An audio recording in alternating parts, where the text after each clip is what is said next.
يا بخوذه وانت لك فعل كبير، فعلك اللي قدمك بين الكبار. على الإمام ابن سعود رحمة الله عليه، يقول بهاك اليوم عند طلال الرشيد، يقول القصيد صار للسنيدي، والعكس كذلك عند ابن سعود، أظنه الفرم أو الفقم، واحد منها عديدها 100%، لكن ما صار له حظوه أنه يتقدم، هو توه ما هو اللي بارز ومبين فجحان. وقالوا هاك الرجال، قال له بحر في رجال بهالجزيرة ينقال له عبد الكريم الجربة ويلقبونها بخوذة، ما حد طلبه، وقال لا، قال بنمشي عليه. وجاء 3 أيام يوم انه استدنى بعبد الكريم وبحر الناس وارده وصادره، اثري عبد الكريم رحمه الله عليه انتبه له، وارسل حدا خدم البيت قال شوف هالرجال هذا راعي ذلول ولا راعي فرس؟ كان راعي فرس من هالجزيره الله يحييه، وكان راعي ذلول يمكن قاصدنا بشيء من ربعنا اهل نجد. ويوم راح الرجال وجاء عليه قال والله يا عمي راعي ذلول. قال يا رجل الله يحييك، والله احنا ما عادتنا نسال الرجال اللي جاء الا هو بيقول، لكن انت راعي ذلول واظنك من نجد. قال اي والله. قال الله يحييك على غير عرف، اول الناس ما تجامل والله شفتك من مكان فلاني ولا كذا، يعلموا بالصحيح. قال الله يبجيك يا طويل العمر، انا فجحان الفراوي. يا ما عبد الكريم ما يعرف فجحان الفراوي، ولو نعم من فجحان، وانا اعرج على كلامي الاول، فجحان الفراوي توه بادي بالشعر والقصيد. قال الله يحييك، قال تسمح لي طويل العمر افك ورداني لي بكلام؟ قال تفضل. قال اخذت لي ما بين الاثنين سجه، ما بين ابو بندر وولد اليمامي، يمار سجته بين ابن رشيد وبين ابن سعود، هو ينتبه له زين عبد الكريم. اخذت لي ما بين الاثنين سجه، ما بين ابو بندر وولد اليمامي، واليوم باخذ لي مع الهجن هجه، عند الشيوخ اللي يسيح لي دامي. من نجد امشي يمكم وتوجه، لديار سمحين وجيها الكرامي، فهود الزراجل يا غش المال عجه، واليا طار ستر معورجات الوشامي، بمصقلات يقصن النحر من مفجه، اهل السيوف اللي تقص العظامي. واخر كلامي لابو خوذه موجه، شط الفرات اليا حدتك المضامي، ومشاهد الجربان فرض وحجه، عيد علينا مثل فرض الصيامي. اما الكرم ما فيه صجه ولجه، ما حد يغلطها من جنوب وشامي. قال يا فجحان الله يحييك، انت راعي ذلول صح بدنكم الجميع، انت راعي ذلول وابشر لك بونيس مع ذلولك، ويعطيها كالفرس، يمر الفرس عاطف، وعطه المهره ريشه، وعطه الحصان معه. هذا الدليل الثاني بجيب لكم بقصيده.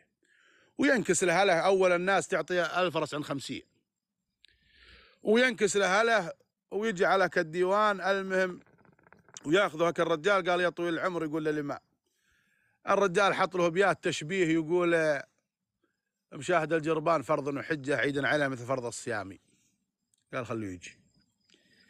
انت من انت يا رجال؟ قال انا مطيري واسمي فجحان فراوي. قال صدق انك قايل هالشكل؟ قال تخسى. سكت ما يقدر حاجه. يوم خذاله شوين قال يا طويل العمر تسمح لي بس اتكلم علمك السبب؟ قال اي. وقال هزين لك لونك ضال عند مرتك ازين من الخرابيط عند الجناب، وفضحتنا ورحت تسولف وفضحتنا. ايه. قال قلبي يحب ملافحات السفيفه، ونوم الخلا عندي مضاريب وفراش، ماني مجابلها تقل وجه جيفه، لا صار ماني غازي الرح الطراش، بس سوالفي عند النشامه طريفه، ما هي خرابيط تعود على ماش، جبت الحصان وجبت هدبه وريشه، صم الحوافر من مراكيب الابواش. سلامتكم. هذا الجواب الاول.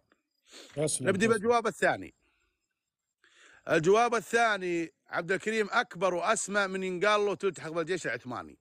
عبد الكريم لليوم الباديه تنغله خراب عبد الكريم، سوى ثوره بعد ما عدم ابوه صفوق غترا على يد الاتراك، وسوى خراب على سفن اللي يدخلن على الشطين بالعراق، دجله والفرات، يفلشوا وينهبوا ورثعبهم. وبعد حيصر من القوات العثمانيه، كانوا مسيطرين القوات العثمانيه وضايقوه واقبل صديقه من نجد محمد العبد الله المهاد، لانه محمد العبد الله كان مسؤول الحجيج في عهد اخوه الامير، وكان له طب الجزيره ويستقبل الحجاج اللي هم في عهد العثمانيين، كان يضيف عند عبد الكريم، لان معاه اخويا ومعاه ناس ومعاه حمايات، ولا هكا الوقت الناس ولا قصور بكل القبائل، لكن عبد الكريم معروف الرجل زنقلته وبكرموه، وبعد معاه ناس هذا واجد. فيغار روايتين، روايه الاولى انه يبي يروح ياخذ محمد معاه ويبي يروح على قائد اويل.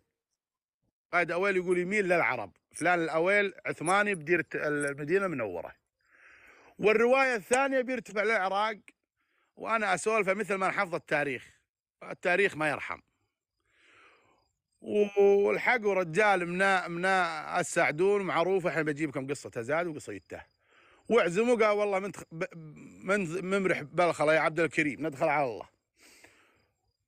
وتعشى عنده واصبح الفجر، وخذوها العثمانيين واعدموه عند منطقه بالموصل، ما تندلين يا اختي شوق انت، الجسر العتيق، منطقه بالموصل موجوده والناس كلها تعرف هذه القصه، حتى اكو ناس حضر من الموصل يقصون، وله امور ثانيه. هذا ما يخص سؤالاتك على موضوع عبد الكريم، انه مال. لا يا ابو عوض، يا ابو عوض اللي ابي عياله اظنهم 3 والله.